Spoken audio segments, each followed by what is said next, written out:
Hello बच्चों, स्वागत है आपका आर मैथमेटिक्स में। तो बच्चों, आज हम कक्षा 9 गणित बहुपद प्रश्नावली 2.1 स्टार्ट करने जा रहे हैं।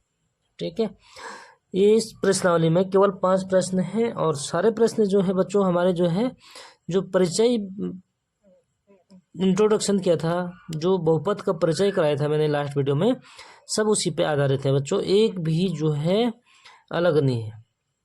ठीक है, अगर आप लोगों ने इसका इंट्रोडक्शन देखा होगा तो आप लोगों को समझने में बिल्कुल भी दिक्कत नहीं होगी।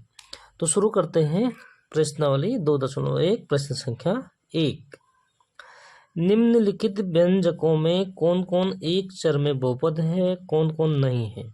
कारण के साथ उत्तर दीजिए। क्या करना बच्चों, हमें इसके 5 भाग दिए हुए हैं।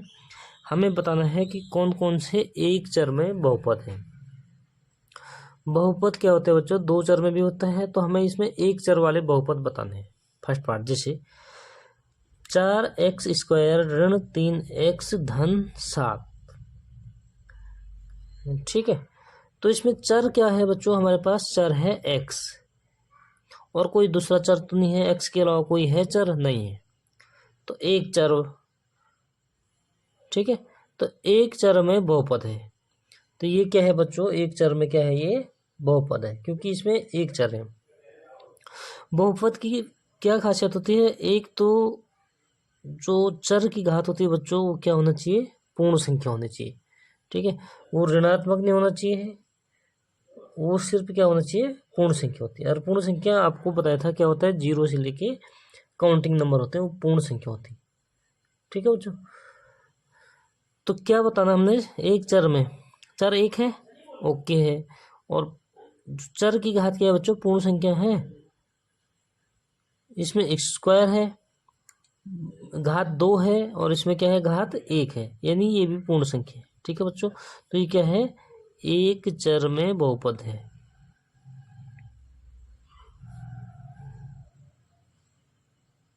ठीक है, बस छोटे छोटे क्वेश्चन है, कोई दिक्कत नहीं होनी चाहिए।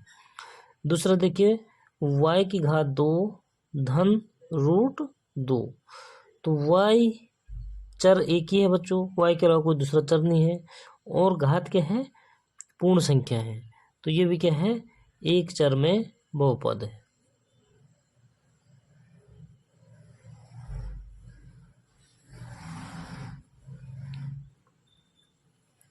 तीसरा देखो बच्चों, 3√t, और इसमें t√2। तो बच्चों इसमें चर क्या है? हमारे पास t है, और t रूट में है, यानी देखो t अगर रूट में है, यहाँ पर देखिए बच्चों, t रूट क्या होते हैं? t की घात 1/2। तो 1/2 क्या है? पूर्ण संख्या नहीं है।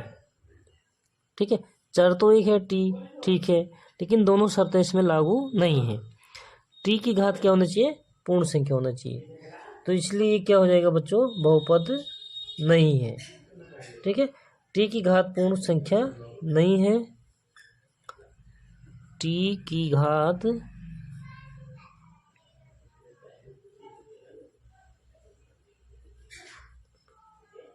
पूर्ण संख्या नहीं है। ठीक है, ये क्यों लिख रहा हूँ? क्योंकि हमें कारण सहित बताना है। तो टी की घात पूर्ण संख्या नहीं है, इसलिए बहुपद नहीं है बच्चों। समझ में आ रहा है ना आप लोगों के कैसे कैसे है? चौथा पार्ट, y की घात 2, ये तो, और इसमें क्या है? 2/y। तो बहुपद बच्चों क्या है? पूर्ण संख्या। ये तो y की घात 2 पूर्ण संख्या है, चर तो एक है, पहली शर्त तो ठीक है।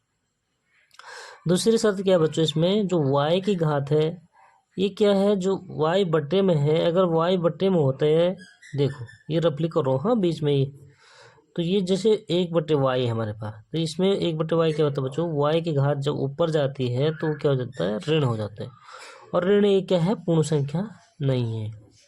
ठीक है, तो चर तो एक है, लेकिन y की घात जो है पूर्ण संख्या नहीं है, इसलिए बहुपद नहीं है। कारण क्या लिखोगे?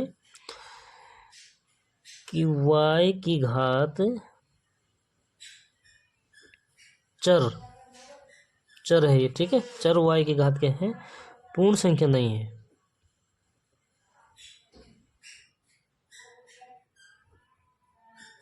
इसलिए बहुपद नहीं है।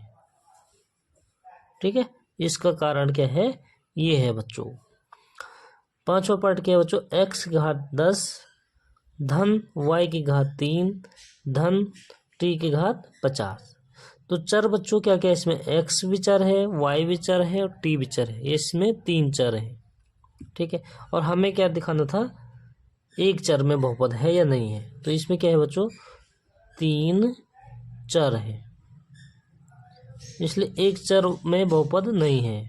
ठीक है, इसलिए एक चर में, यही तो हमें आंसर दिखाना था। ठीक है,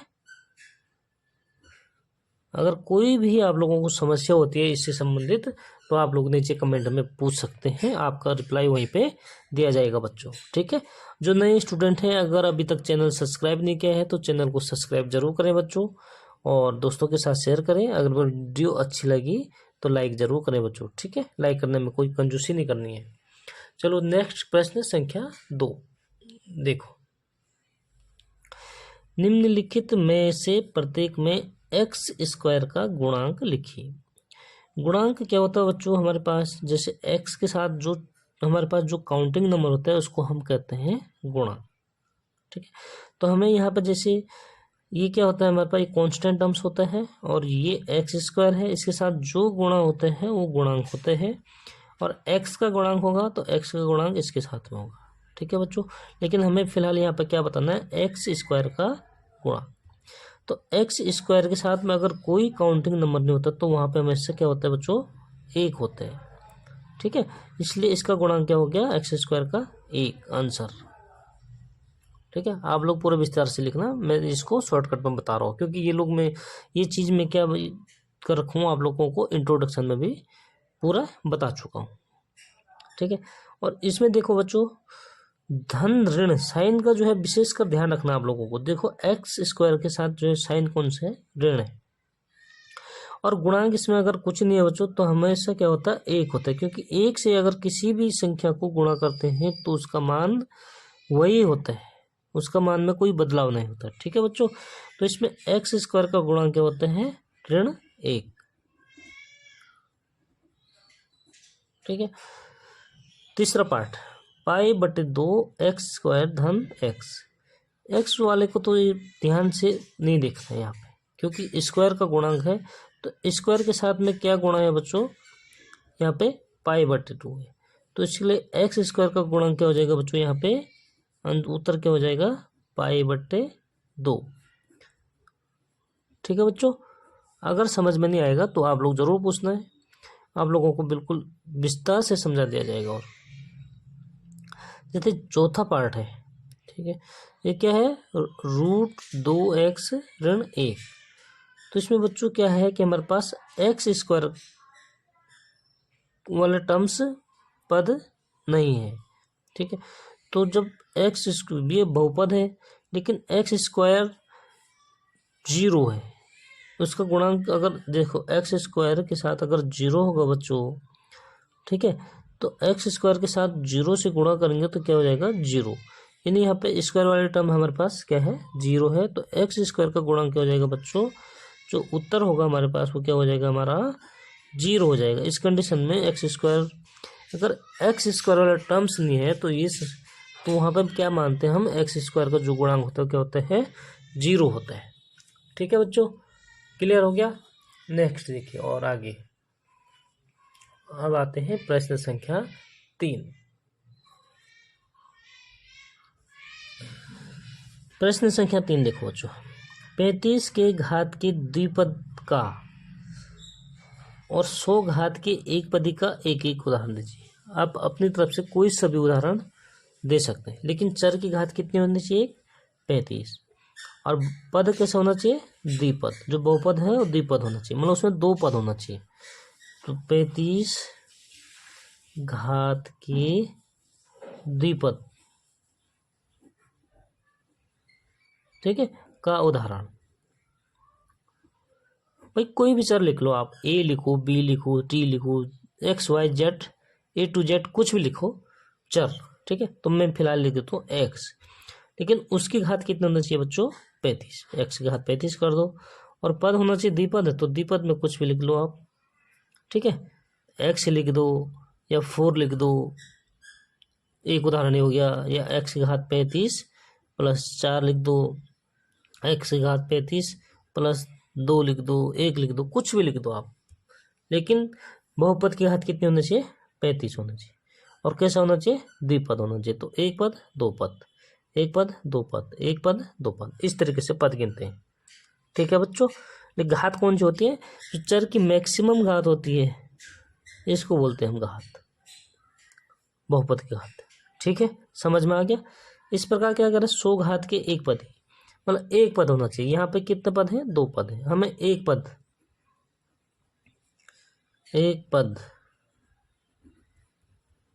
100 घात का उदाहरण, एक पद कोई भी ले लो, x ले लो, y ले लो, चलो ये ले ले हमने, x की घात 100, घात कितने होने चाहिए? 100, और पद एक पद हो गया। अगर हम x की घात 100 प्लस 2 लिखेंगे तो ये 2 पद हो जाएगा बच्चों। ठीक है, तो ये नहीं है, समझ में आ रहा? यहाँ पर a की घात 100 लिख दो या b की घात 100 लिख दो, कोई भी चर हो उसकी घात क्या होना चाहिए? 100 होना चाहिए, और पद ही कैसा होना चाहिए? एक पद। ठीक है, तो ये हमारे उदाहरण है। समझ में आ गया कैसे लिखते हैं? कोई दिक्कत तो नहीं है बच्चों? चलो नेक्स्ट क्वेश्चन नंबर 3।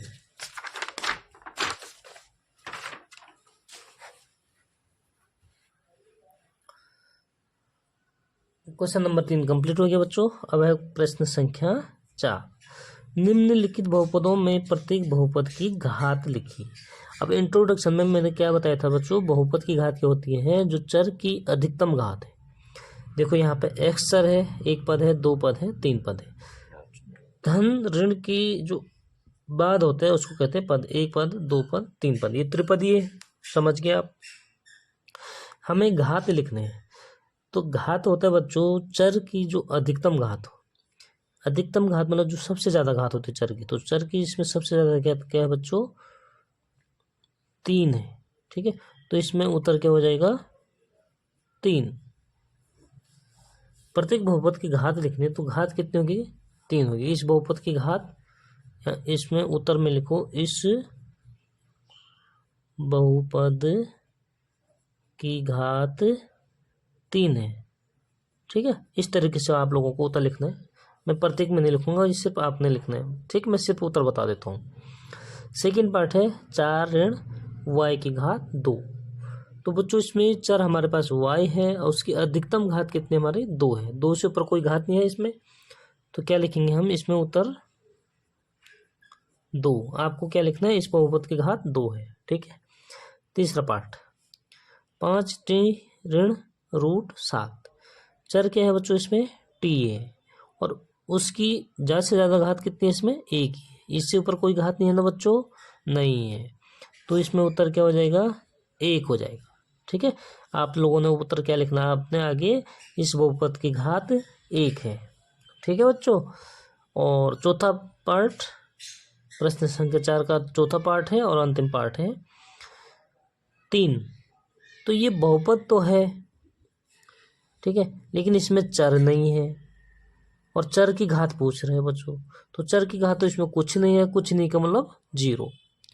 समझ गए आप? कुछ नहीं का मतलब क्या होता है? 0 होता है बच्चों। तो इस बहुपद की घात 0 है। समझ में आ गया? ऐसे लिखना है। नेक्स्ट प्रश्न संख्या 5 और लास्ट प्रश्न है इस प्रश्नावली का बच्चों, तो ध्यान से देखिए। बताइए निम्नलिखित बहुपदों में कौन कौन बहुपद रैखिक हैं, कौन कौन द्विघाती है और कौन कौन तीन घाती है। द्विघाती का मतलब जिसमें चर की घात अधिकतम घात 2 हो। त्रिघाती का मतलब बच्चों जिसमें चर की अधिकतम घात कितनी होनी चाहिए? 3 होना चाहिए। और रैखिक को तो क्या कहते हैं हम? जिसमें चर की घात 1 हो, मतलब अधिकतम घात 1 हो। अब देखिए हमारे पास पहला बहुपद क्या है? x² धन x। तो इसमें चर की अधिकतम घात कितनी है बच्चों? 2 है। इसकी घात 1 है, तो ज़्यादा वाली घात कौन सी है? 2 है। तो चर की घात 2 है, तो ये क्या हो जाएगा? द्विघाती। ठीक है, सोल्व है, हल। देखिए बच्चों सेकंड पार्ट, x ऋण x क्यूब। तो x है इसमें चर, और x की घात 1 है और x की घात कितने बच्चों 3 है। तो ज़्यादा घात कौन सी है 3 है, तो 3 घात का मतलब त्रिघाती। समझ रहे हैं आप। इसमें अधिकतम घात कितने बच्चों 2 है। ठीक है, यहाँ पद ही नहीं पूछ रहा। आप लोग सोचेंगे कि ये 1 पद 2 पद 3 पद, इसमें 3 पद है, त्रिपदी है, लेकिन हमें यहाँ पद ही नहीं पूछ रहा। क्या पूछ रहा घात। ठीक, तो इसमें अधिकतम घात कितने बच्चों 2 है, तो अधिकतम घात 2 का मतलब द्विघाती। आ रहा समझ में। चौथा पाठ है 1 धन x प्लस, इंग्लिश में हो जाएगा इसलिए धन बोल रहा हूँ, जमा भी बोलते हैं बच्चों इसको। ठीक है, तो 1 धन x है चर, चर की घात कितनी 1 है। 1 से ऊपर कोई घात है इसमें नहीं है बच्चों। जब घात 1 होते हैं तो ये क्या होते हैं रेखिक होते हैं। ठीक है, और पांचवा पाठ है 3t, चर बच्चों इसमें क्या है t है। अगर पूछेंगे कौन सा पद है तो एक पद ही है, क्योंकि एक ही पद है, लेकिन यहाँ घात है तो घात क्या है बच्चों 1 है, और एक घात वाला क्या होता है रेखिक होता है। क्लियर हो गया ना बच्चों। छठवां r की घात 2, तो अधिकतम घात कितने बच्चों 2 है, तो 2 का मतलब द्विघाती। लास्ट और अंतिम पार्ट। ठीक है बच्चों, और लास्ट प्रश्न का अंतिम पार्ट है। इसी के साथ जो है पूरी प्रश्नावली समाप्त हो जाएगी बच्चों। ठीक है, प्रश्नावली 2.1 मतलब सारी प्रश्नावली नहीं, प्रश्नावली 2.1 जो है कंप्लीट हो जाएगी। ठीक है बच्चों, तो क्या है लास्ट पार्ट 7x की घात 3। दिख रहा बच्चों 7x की घात 3, तो चर x है, x की घात कितने बच्चों 3 है, तो अधिकतम घात 3 है, इससे ऊपर कुछ नहीं है ना बच्चों, तो ये क्या हो जाएगा त्रिघाती। क्लियर हो गया बच्चों। तो ये हो गए हमारे उत्तर।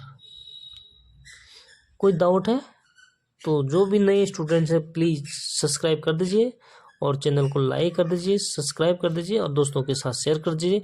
ये कक्षा 9 का है। इसी तरीके से मैं जो है इंग्लिश मीडियम CBSE बोर्ड का भी, और कक्षा 8 से लेकर कक्षा 12 तक ऑल सिलेबस, ठीक है बच्चों, कंप्लीट कर दिए जाएंगे। इसलिए जल्दी जल्दी सब्सक्राइब कर दीजिए, लाइक कर दीजिए और शेयर कर दीजिए। मिलते हैं नेक्स्ट वीडियो में, तब तक के लिए बाय बाय बच्चों।